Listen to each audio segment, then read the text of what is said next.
नमस्कार आप सभी को, स्वागत है आपका हमारे इस प्लेटफ़ॉर्म पर।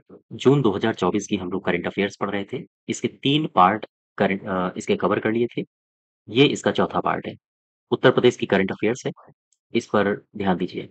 इसको शुरू करने से पहले मैं आपको बता दूँ, अगर आप यूपी ट्रिपल एससी में ग्राम पंचायत अधिकारी की तैयारी कर रहे हैं, तो इसके मॉक टेस्ट आपको हमारे एप्लीकेशन पर मिल जाएँगे। साथ ही साथ इन्हीं मॉक टेस्ट का डिटेल्ड डिस्कशन 70 प्लस घंटों का रिवीज़न बैच भी आपको मिल जाएगा, ठीक है? तो एप्लीकेशन से आप इसको ज़रूर परचेज़ कर सकते हैं। क्वेश्चन नंबर 31 में देखो, जून 2024 की खबर है। जून 2024 में जारी क्यूएस वर्ल्ड यूनिवर्सिटी रैंकिंग 2025 में भारतीय सूचना प्रौद्योगिकी संस्थान इलाहाबाद ने विश्व भर में कौन सी रैंकिंग हासिल की है? इलाहाबाद, ये अगर आपसे पूछा जाए भारतीय सूचना प्रौद्योगिकी संस्थान, ये IIIA मतलब uh, Indian Institute of Information and Technology Allahabad. इसको कौन सा स्थान मिला है? तो आप बताओगे इसको मिला है 1401वां स्थान। ठीक है। अब ये रैंकिंग जारी कौन करता है? ध्यान दो, इसको शुरू से समझो। पहले ये संस्थान कौन सा है? IIIT इलाहाबाद। ठीक। इंडियन इंस्टीट्यूट ऑफ, भारतीय संस्थान काहे का? इंफॉर्मेशन एंड टेक्नोलॉजी, सूचना और प्रौद्योगिकी का। कहाँ पर है ये? इलाहाबाद में। ये अभी हाल ही में चर्चा में रहा। ये चर्चा में रहा। प्रश्न ये उठता है काहे चर्चा में रहा? तो अभी क्यूएस वर्ल्ड यूनिवर्सिटी रैंकिंग जारी हुई है। यूनिवर्सिटी अभी रैंकिंग जारी हुई है। ये जो यूनिवर्सिटी रैंकिंग जारी हुई है, ये की किसने है? अगर आपसे ये पूछे किसने जारी की है, तो आप क्या बताओगे? ये जारी की है क्वाक्वेरली साइमंड्स ने। साइमंड्स ने, ठीक है? इन्होंने जारी की है। क्वेश्चन ये उठता है कि ये क्यों जारी की गई है? या हम ये कहें कि इसमें किसका मूल्यांकन किया जाता है? इसमें किसी न किसी का तो मूल्यांकन किया जाता होगा। तो आप ज़ाहिर-सी बात है, इस रैंकिंग के द्वारा इस रैंकिंग के द्वारा जो विश्व भर के विद्यालय हैं, विश्व भर के विद्यालयों के प्रदर्शन और गुणवत्ता का मूल्यांकन किया जाता है। गुणवत्ता का मूल्यांकन होता है। तो ध्यान रहे, जो दुनिया भर के विश्वविद्यालय हैं, उनकी गुणवत्ता कैसी है, कैसी पढ़ाई होती है वहाँ पे, इनका सबका मूल्यांकन होता है, ठीक है? और इसी मूल्यांकन के चलते अपना जो उत्तर प्रदेश का IIIT है, यानी कि भारतीय सूचना प्रौद्योगिकी संस्थान इलाहाबाद है, इसे पूरी दुनिया में 1401वां स्थान हासिल किया है। ठीक है? 1401वां स्थान मिला है। तो ध्यान रखिएगा, ये अगर आपसे पूछा जाए इलाहाबाद को कौन-सा स्थान मिला है? 1401। नेक्स्ट देखो, हाल ही में हुए उत्तर प्रदेश में लोकसभा चुनाव में बीजेपी और समाजवादी पार्टी को क्रमशः कितनी सीटें मिली हैं? बीजेपी को मिली हैं 33 और समाजवादी पार्टी को मिली हैं 37। इस तरह के प्रश्न आपसे पूछे जा सकते हैं क्योंकि अ, ये करंट अफेयर्स में ही है। क्या पता है आपको परिणाम कब आए थे? 4 जून 2024 को परिणाम आए थे। और उत्तर प्रदेश में सीटें कितनी हैं लोकसभा की? तो आप बताओगे 80 हैं, ठीक है?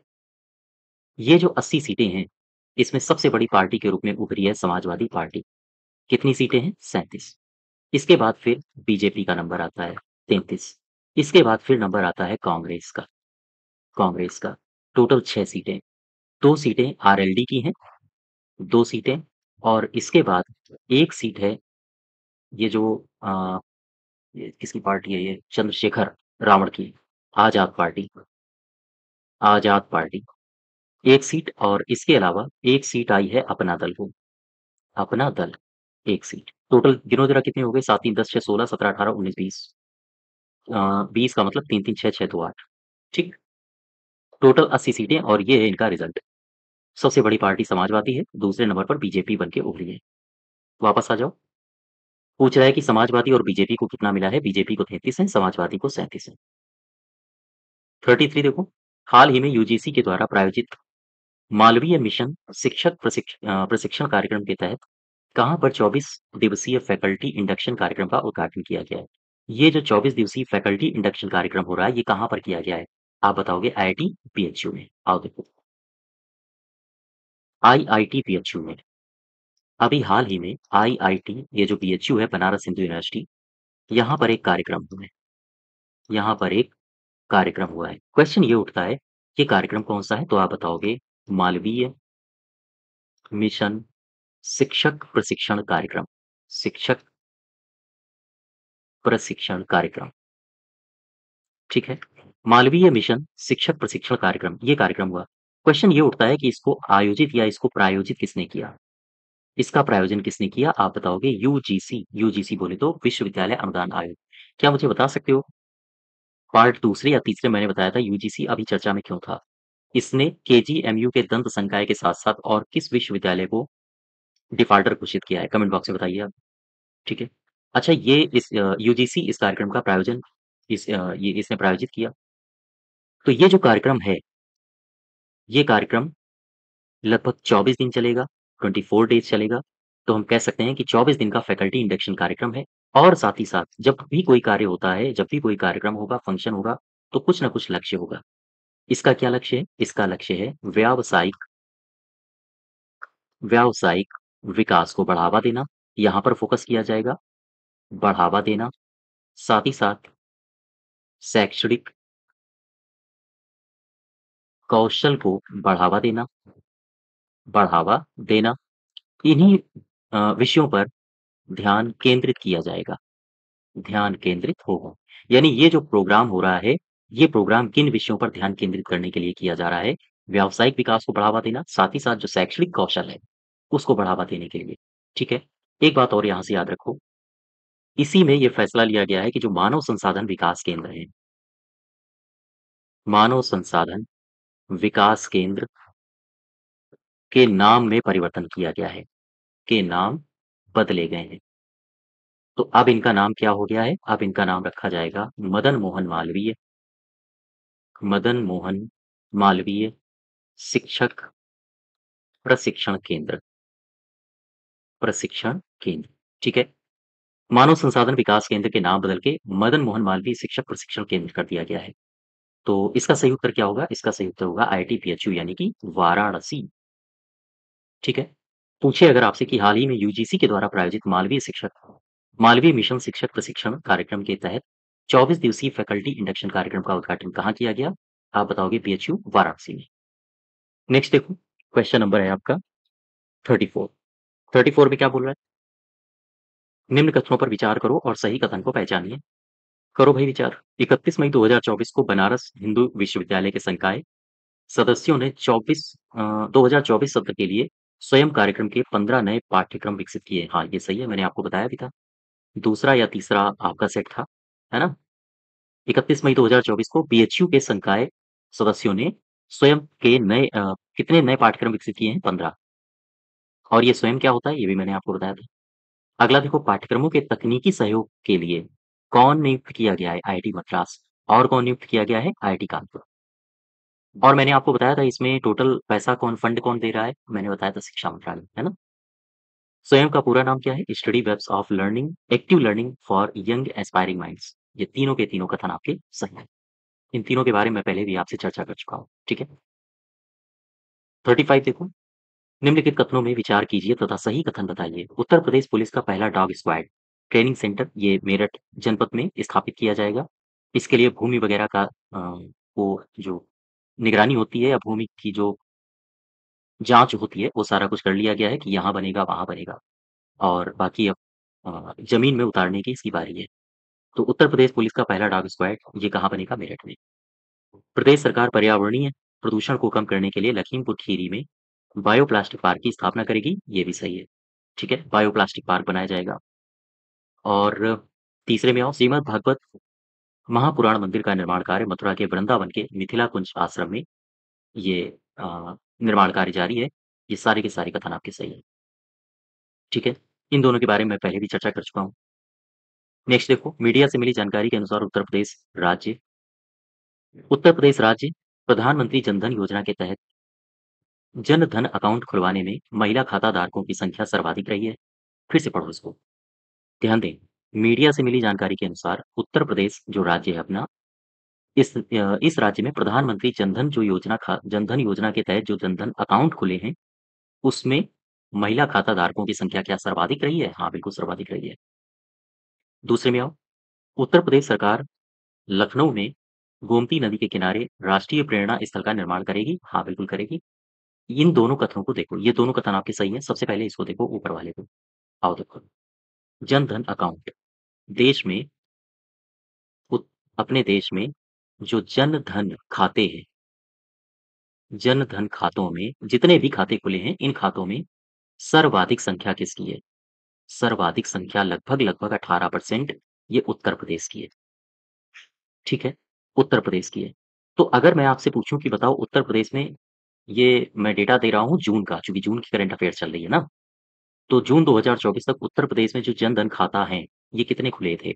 उत्तर प्रदेश में जन-धन खाता धारक कितने थे? खाता धारक ये थे 9.33 करोड़, इतने खाता धारक थे। इसमें लगभग महिलाएँ कितनी थीं? तो इसमें लगभग महिलाएँ थीं 5 करोड़, इतनी महिलाएँ थीं, ठीक है? अच्छा, ये जो खाता खुलवाए जाते हैं जनधन खाता, इनके तहत क्या सुविधाएँ मिलती हैं? इन अगर आप जनधन खाता खुलवाते हैं तो उसके तहत कुछ सुविधाएँ भी मिलती हैं, ध्यान दें। जनधन खाते के तहत सुविधा, क्या सुविधाएँ मिलती हैं? तो सबसे पहले 2 लाख रुपए, 2 लाख रुपए तक लाइफ कवर दिया जाता है। लाइफ कवर दिया जाता है। लगभग 430 या 436 रुपए की सालाना प्रीमियम देनी होती है। इसके बाद फिर आपको 2 लाख रुपए तक का लाइफ कवर दिया जाता है। दूसरी बात, लगभग 2 लाख रुपए तक एक्सीडेंट एक्सीडेंट कवर दिया जाता है, ठीक है? और इसमें भी लगभग 20 रुपए सालाना प्रीमियम होता है। तीसरी बात, 10,000 रुपए 10,000 रुपए की ओवरड्राफ्टिंग सुविधा दी जाती है।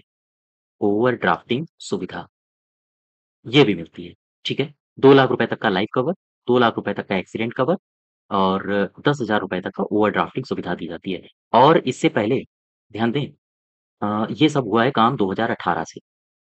इससे पहले 1 लाख रुपए तक का लाइफ कवर दिया जाता था। यहाँ 1 लाख रुपए तक का एक्सीडेंट कवर दिया जाता था और यहाँ पर 5,000 रुपए का ओवरड्राफ्टिंग सुविधा दी जाती थी। लेकिन 2008 में इसको एक्सटेंड कर दिया गया। 1 की जगह 2 लाख रुपए अब दिया जाने लगा है और यहाँ पर 5,000 की जगह 10,000 का ओवरड्राफ्टिंग सुविधा दी जाने लगी है। तो ये जनधन खाते के कुछ लाभ हैं, ठीक है? हाँ, ये सारा बात आप समझ गए? ये सारी बात अब देखो, 36 में जो पहला वाला कह रहा था, इसके बारे में आप समझ गए जनधन अकाउंट। अब दूसरा देखो, उत्तर प्रदेश सरकार लखनऊ में गोमती नदी के किनारे राष्ट्रीय प्रेरणा स्थल का निर्माण करेगी। ये राष्ट्रीय प्रेरणा स्थल क्या है? इसके बारे में समझो। राष्ट्रीय राष्ट्रीय प्रेरणा स्थल। ये जो राष्ट्रीय प्रेरणा स्थल है, ये सबसे पहले मुझे बताओ ये कहाँ बनेगा? तो आप बताओगे लखनऊ बनेगा। किस नदी के किनारे? तो लखनऊ कहाँ है? गोमती के किनारे, ठीक है? दूसरी बात मुझे बताओ इसकी बनाने की ज़िम्मेदारी किसके पास है? तो ज़िम्मेदारी दी गई है लखनऊ विकास प्राधिकरण, लखनऊ विकास प्राधिकरण को, ठीक है? तीसरा क्वेश्चन मुझे ये बताओ, ये जो पार्क बन रहा है, राष्ट्रीय प्रेरणा स्थल बन रहा है, इसमें उन महानुभावों की मूर्तियाँ लगाई जाएँगी जिससे आम जन को प्रेरणा मिले, जैसे अटल बिहारी वाजपेयी अटल बिहारी वाजपेयी, जैसे श्यामा प्रसाद प्रसाद मुखर्जी श्यामा प्रसाद मुखर्जी जैसे दीनदयाल उपाध्याय उपाध्याय, ठीक है? तो इनकी सबकी मूर्तियाँ लगाई जाएँगी या हम कहें इनके जीवन से जुड़े पहलुओं को यहाँ पर दर्शाया जाएगा। इनके जीवन से जुड़े पहलू को दिखाया जाएगा, ठीक है? ये सरकार की योजना है, राष्ट्रीय प्रेरणा स्थल बन रहा है लखनऊ में गोमती नदी के किनारे। तो ये जो कई सारी हस्तियाँ हैं, जैसे अटल बिहारी, श्यामा प्रसाद, दीनदयाल उपाध्याय, इनके सबके ये इन्होंने जो जीवन में कृत्य किए हैं या इनके जीवन की जो अन्य घटनाएँ थीं, उनसे संबंधित यहाँ पर हाँ, दर्शाया जाएगा इनके जीवन से संबंधित बातों को। क्वेश्चन नंबर 36 में देखो, 36 में ये दोनों के दोनों सही हो जाएँगे, ठीक है? नेक्स्ट देखो 37, निम्नलिखित में से कौन-सा कथन सही है? उत्तर प्रदेश के महाराजगंज में गिद्धों की एशियन किंग प्रजाति के लिए दुनिया का पहला संरक्षण और प्रजनन केंद्र स्थापित किया जाएगा।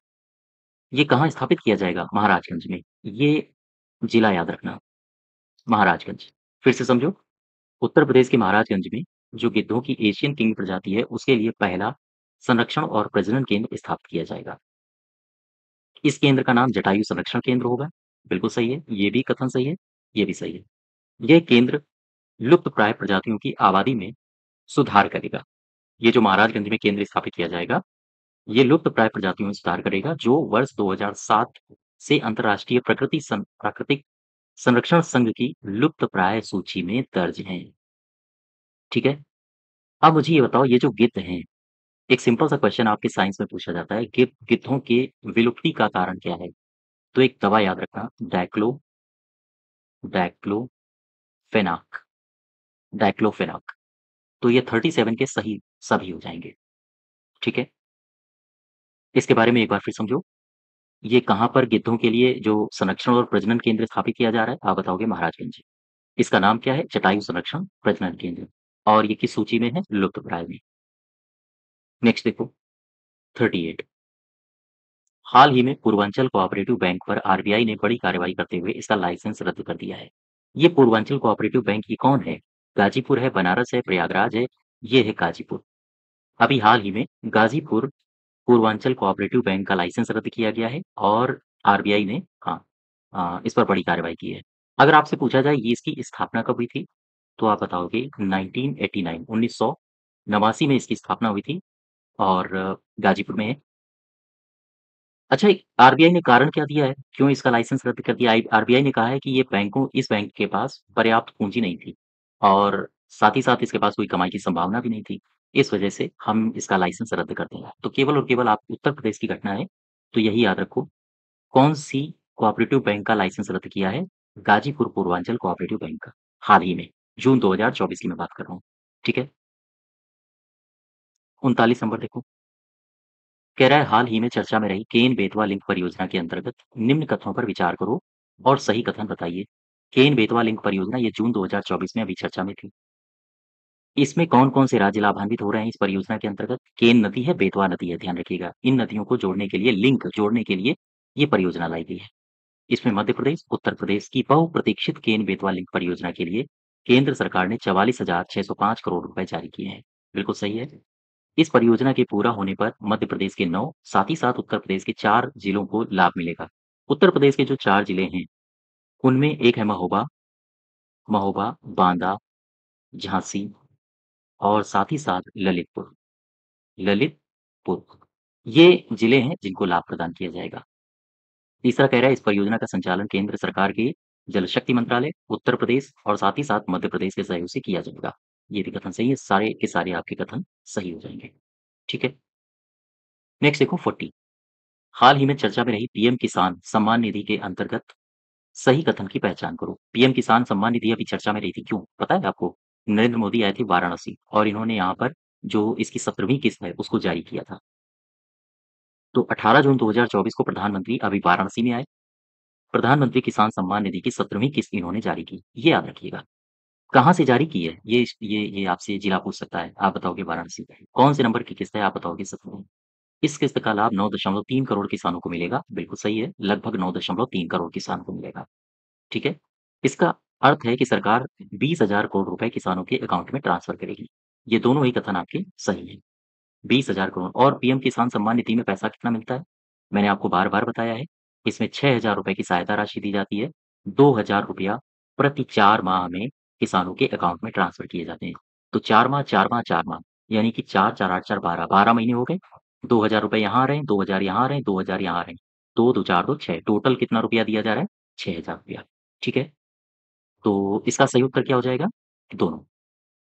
तो ये हमारे क्वेश्चन नंबर 40 थे। 1 से लेकर हमने 40 क्वेश्चंस तक कर लिए हैं जून 2024 के उत्तर प्रदेश करंट अफेयर्स के। ठीक। इसका नेक्स्ट पार्ट हम लोग नेक्स्ट डे कंटिन्यू करेंगे। ठीक है? तब तक धन्यवाद।